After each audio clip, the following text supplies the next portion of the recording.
Bienvenidos a enterapia.tv. Este es el podcast donde entrevisto a psicólogos y terapeutas sobre temas de salud mental. Mi nombre es Pedro Peña y el día de hoy el tema que tenemos es la familia y la familia con paciente psiquiátrico. Este tema lo va a impartir el licenciado Juan Manuel. Juan Manuel Nieto Cardona es psicólogo, tiene más de 20 años de experiencia, egresado de la Universidad Autónoma de Nuevo León. Es coordinador de un centro de terapia ocupacional para pacientes con diagnóstico psiquiátrico. Recibe también consulta privada y es asesor de empresas en el cumplimiento de la norma 035 en México, que se trata de prevención de riesgos psicosociales. Y el tema de hoy está dirigido a las familias que tienen un paciente psiquiátrico. Vamos a empezar por definir, primeramente saludar a Juan Manuel y agradecerle su aportación a este podcast. Estoy seguro que va a ser de mucha utilidad para las familias que están interesadas en el bienestar de su propia familia y del paciente, de su ser querido que es paciente psiquiátrico. Buenos días, Juan Manuel. Gracias por concedernos la entrevista. No, gracias a ti, Pedro. Muy buenos días. Gusto en saludar a toda la gente que nos escucha en esta transmisión. Y pues bueno, como tú dices, buscando que mi aportación sea de gran ayuda. ¿Te parece si comenzamos por definir el paciente psiquiátrico? Para que la comunidad, el público en general sepa a lo que nos estamos refiriendo. Claro que sí, Pedro. Mira, la definición es muy simple, ¿verdad? Que es un paciente psiquiátrico, pues es aquella persona que empieza a presentar de alguna u otra manera alteraciones en lo que viene siendo su salud mental, y prácticamente, y traducido a lo básico, a lo simple, es una persona que inicia teniendo conductas extrañas. La mayoría de la gente así lo define. Fíjese que empezó con dormir poco, fíjese que empezó con episodios de llanto constantes, empezó a alucinar, empezó a oír voces. Es muy común dentro de este panorama de las familias cuando llegan a consulta, el que manifiestan ese tipo de síntomas. Que acordémonos que pues hablar de un paciente psiquiátrico, hay muchos diagnósticos psiquiátricos, cada uno con un cuadro clínico, con cierto tipo de síntomas, y donde también se manifiestan en diferentes edades, tanto en hombres como en mujeres.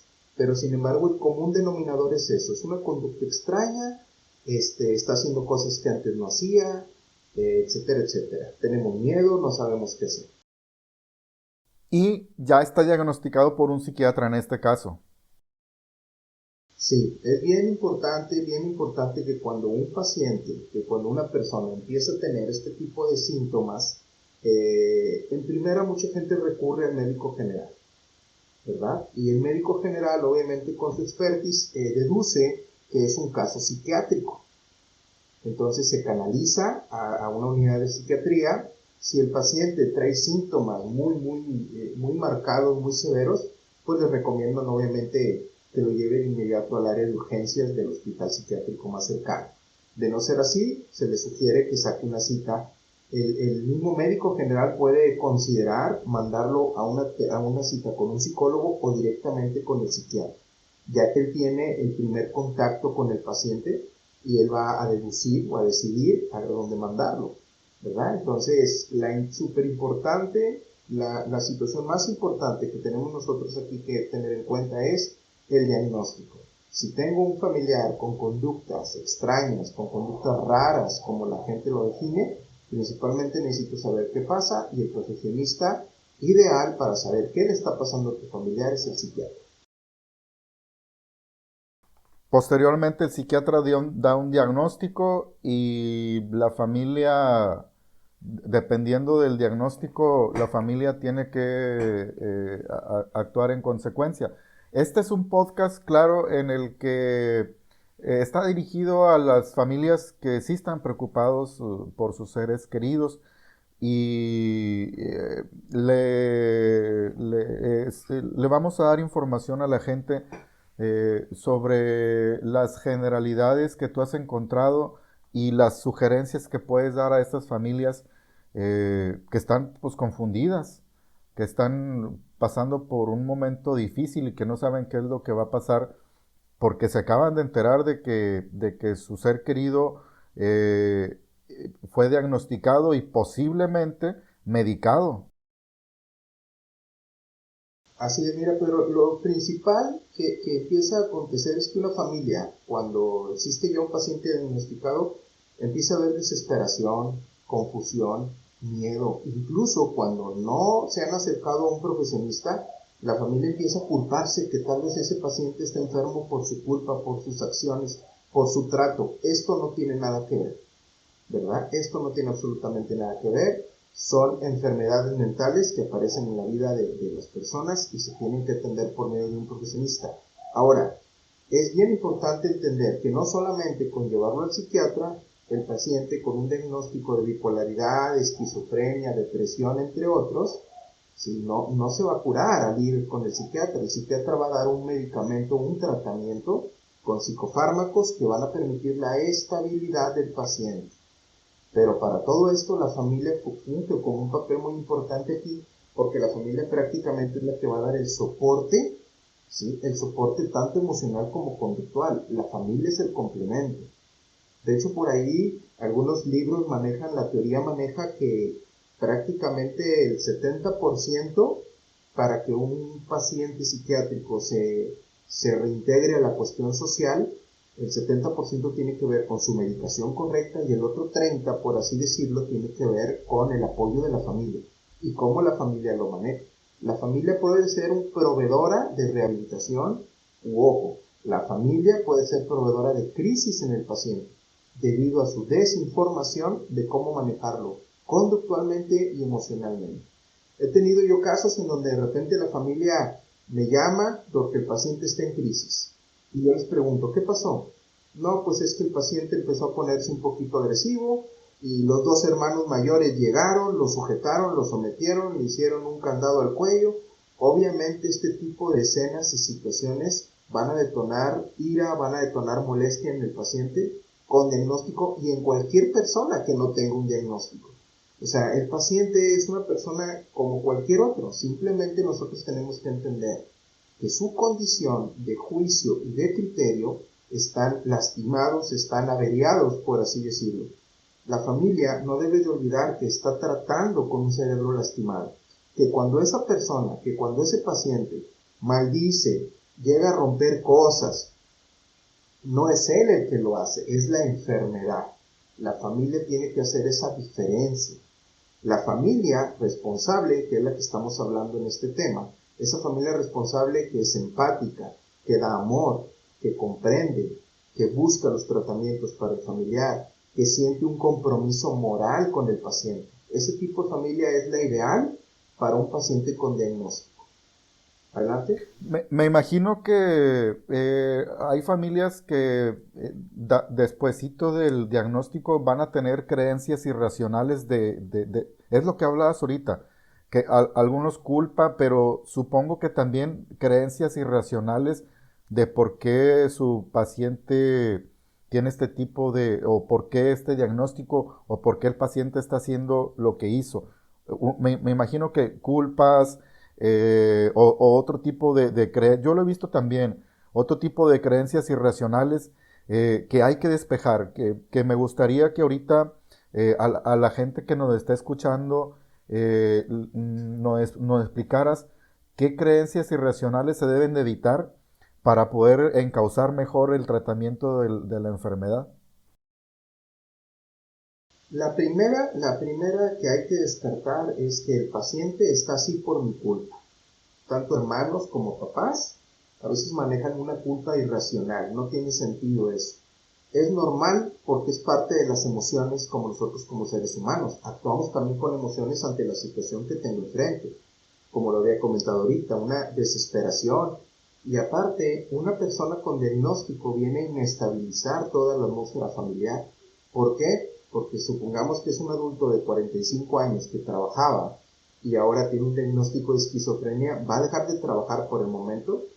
Vamos a necesitar los hermanos o los papás de cuidarlo, de protegerlo, ¿sí? No de sobreprotegerlo, ojo, de protegerlo, de que no haga daño ni él se haga daño, ¿verdad? De llevarlo a sus consultas, de llevarlo a la terapia ocupacional, de llevarlo con el psicólogo. Entonces, hay cosas más importantes que se avecinan para esta familia que el buscar culpas o el buscar el por qué está así. Yo repito, ¿por qué está así? Simplemente porque tiene un diagnóstico en salud mental y el especialista, el psiquiatra, es el que tiene que manejarlo.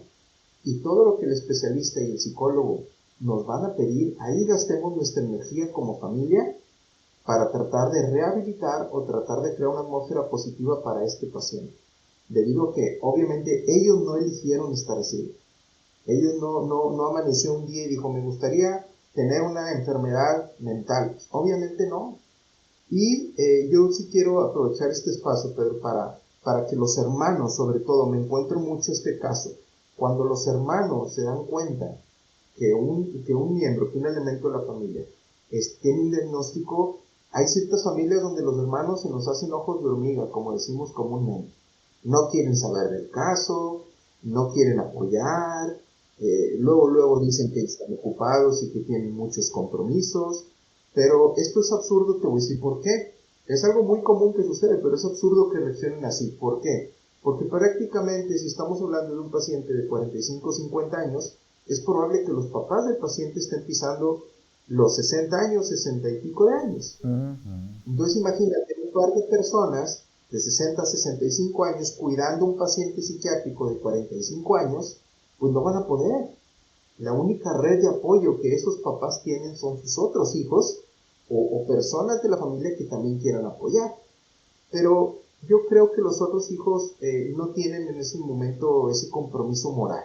Hay un compromiso moral como hermanos de apoyar.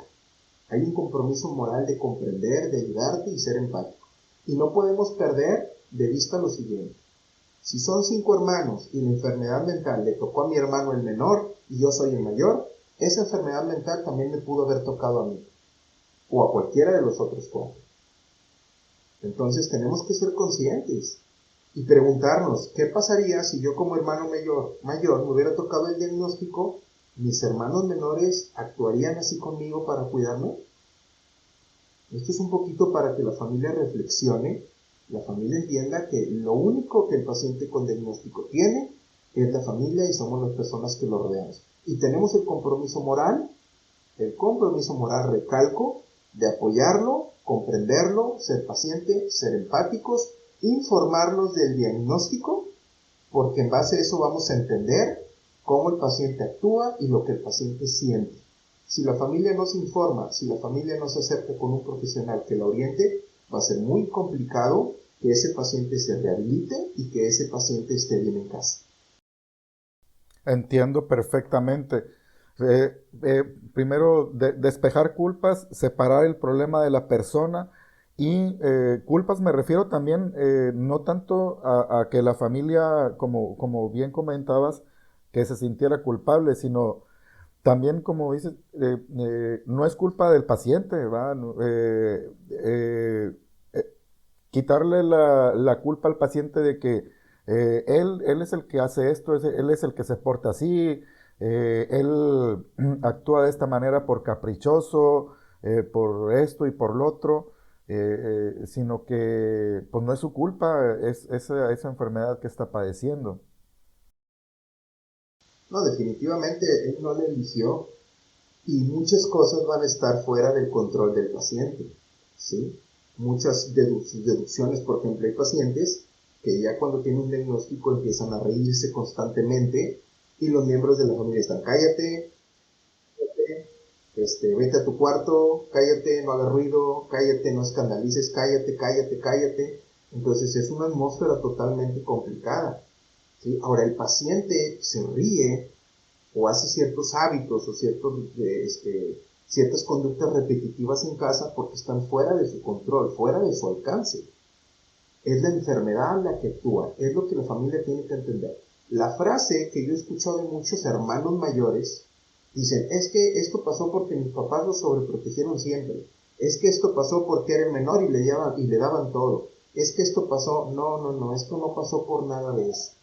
Cuando se acercan con el profesional y el profesional les explica el diagnóstico y les explica lo que cada miembro tiene que hacer, ahí es donde ocupamos que los demás miembros de la familia apliquen su energía y se pongan a hacer la tarea. Ahí hablamos de una familia responsable. Considero que es muy importante que la familia se acerque a un profesional como tú para que les despeje estas dudas, porque me imagino que van a empezar a buscar explicaciones por todos lados y hacerse ideas de por qué está pasando esto, de qué fue lo que ocasionó, y estarle buscando peras al olmo, como quien dice. Y se me hace más provechoso acudir con un profesional como tú de la salud mental que está especializado en este tema.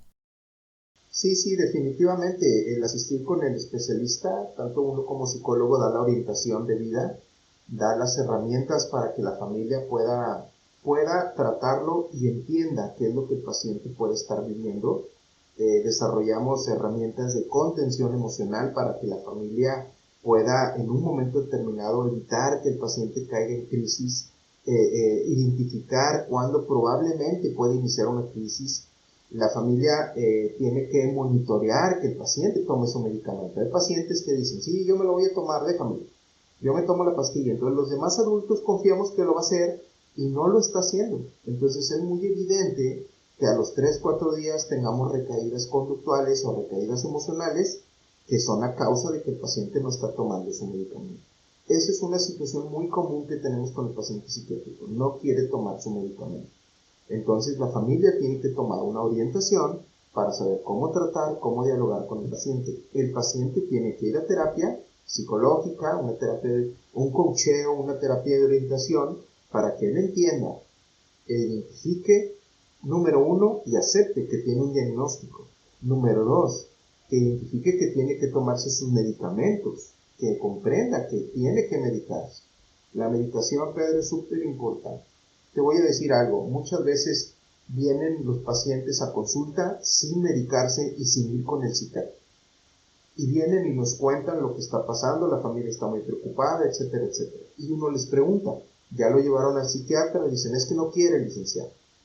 No podemos hacer mucho nosotros como psicólogos con ese paciente. Si el paciente no está medicado, pues no está estable. Muchas de las cosas que tú le digas, muchas de las cosas que tú le sugieras, a lo mejor en un momento de estabilidad o en un momento lúcido las va a hacer. Pero ¿qué va a pasar cuando ese paciente recaiga?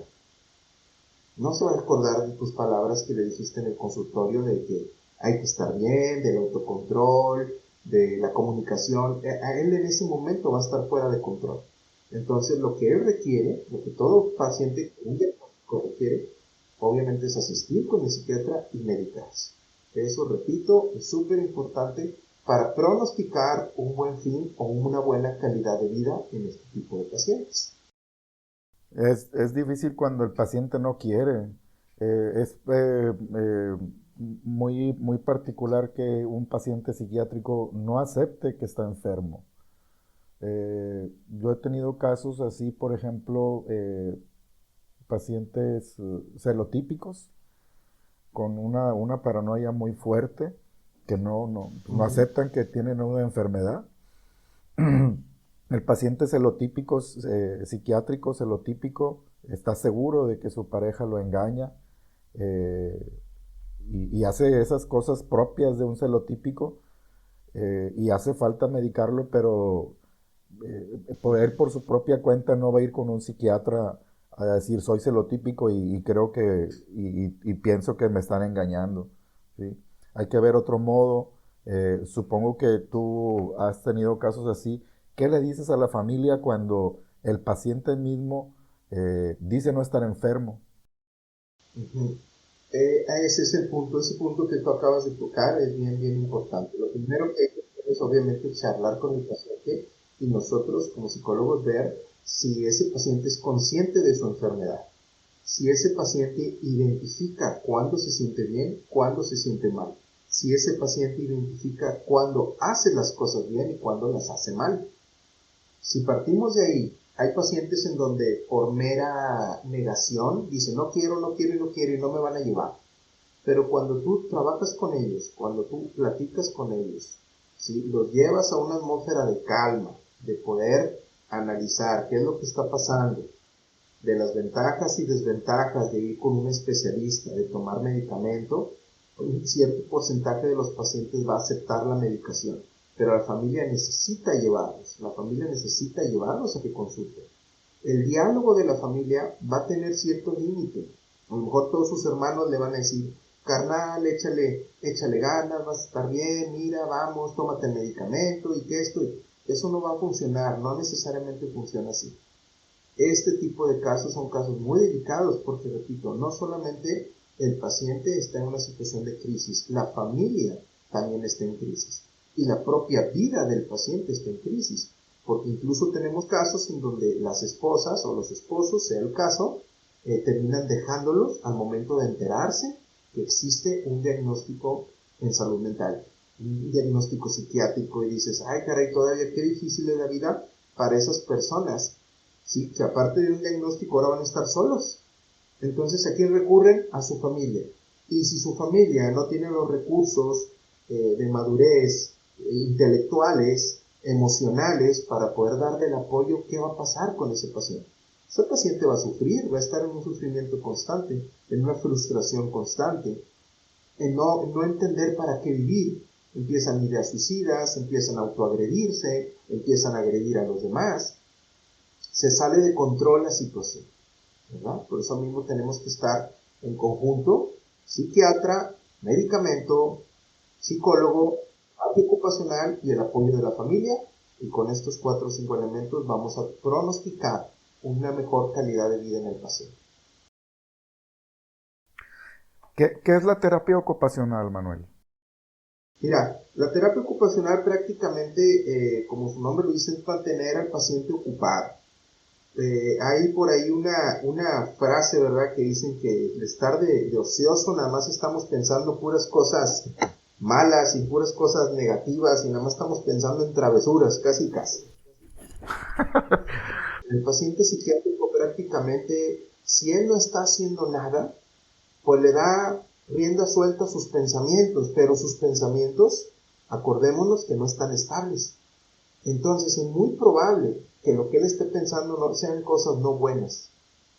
Entonces, el mantenerte ocupado te permite, número uno, todas las cuestiones de nuestros procesos de aprendizaje, la atención, la concentración, la memoria, nuestra motricidad fina, nuestra motricidad gruesa, desarrollar, estarla potencializando en actividades que nos permitan que ese paciente esté ocupado.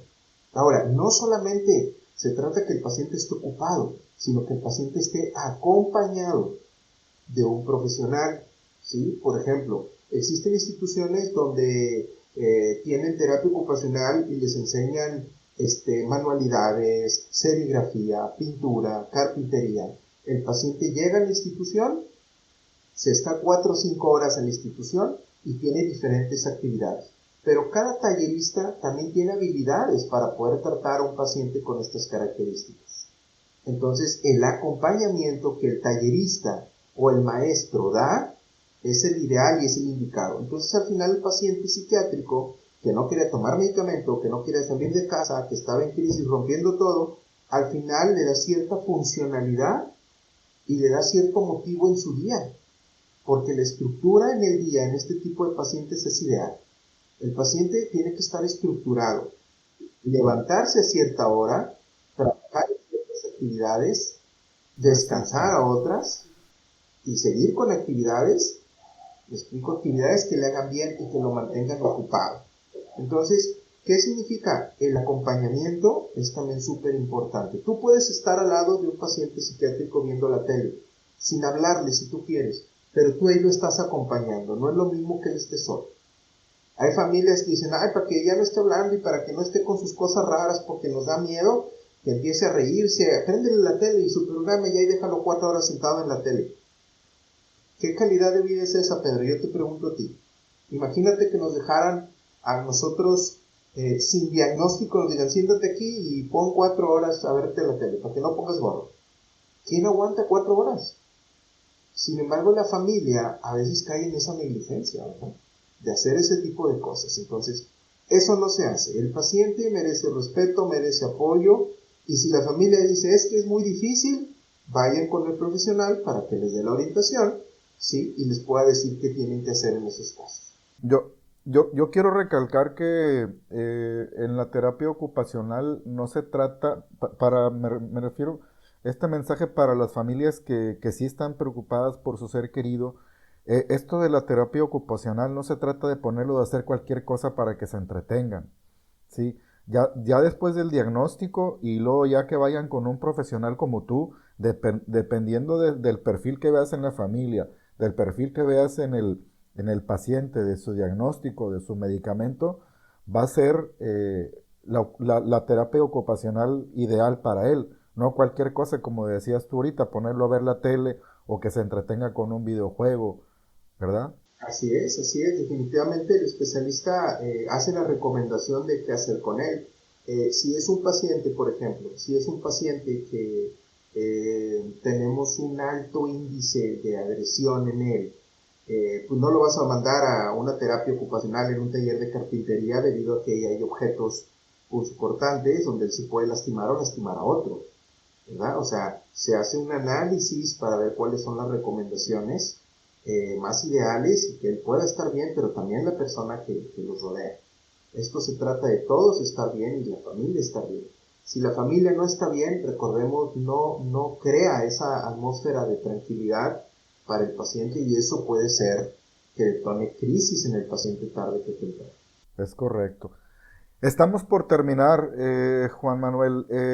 Te agradezco mucho tu aportación para este podcast. Va a ser de mucha utilidad para las familias que tengan un paciente psiquiátrico o para los amigos de las familias que tengan un paciente psiquiátrico. La gente, ¿dónde puede seguirte? ¿Dónde puede consultarte? ¿Dónde puede saber cómo contactarte para solicitarte consulta? Claro que sí, niño Pedro, ahorita por la cuestión del aislamiento social estamos dando terapia en línea. Pueden contactarse conmigo al 811-591-4047. Pueden ahí mandarme un mensaje de WhatsApp para solicitar una cita y poder agendarlos. También pueden encontrarme en mi página de Facebook, se llama Psicología y Bienestar. Y próximamente también voy a estar en Instagram, para que por ahí también puedan ver las frases que subo, los videos que subo que sirvan de autoayuda para todas estas Ujú. personas y ahí pueden conseguirme, ahí pueden encontrar. Y el correo es lignieto@yahoo.com.mx. Voy a dejar estos datos en las notas del programa en la página en terapia.tv. Pues muchas gracias, Juan Manuel. Ha sido de mucho valor esta entrevista. Espero que nos vuelvas a acompañar en otro episodio con otro tema. Claro que sí, Pedro, claro que sí, gracias por la invitación, gracias por el tiempo y aquí estamos a la orden cuando gusten, aquí estamos atendiendo. Y gracias a la audiencia por escucharnos. Denle clic, comenten esto de que interactúen. Esto es un podcast, pero se republica en otras redes como Facebook, todas las redes se republica, pero principalmente es creado para podcast. Pero nos va a ayudar que la audiencia le den like, que comente para poder medir qué clase de público tenemos, qué les gusta, qué edad tienen, qué hacen y poder medir así a la audiencia. Pues por hoy, por el día de hoy es todo. Te agradezco mucho tu participación, Manuel. No, gracias a ti, Pedro, y te repito, cualquier cosa que requieran, aquí andamos al pendiente. La intención es ayudar, la intención es orientar, y aquí estamos a la hora. Gracias. Gracias, buenas tardes.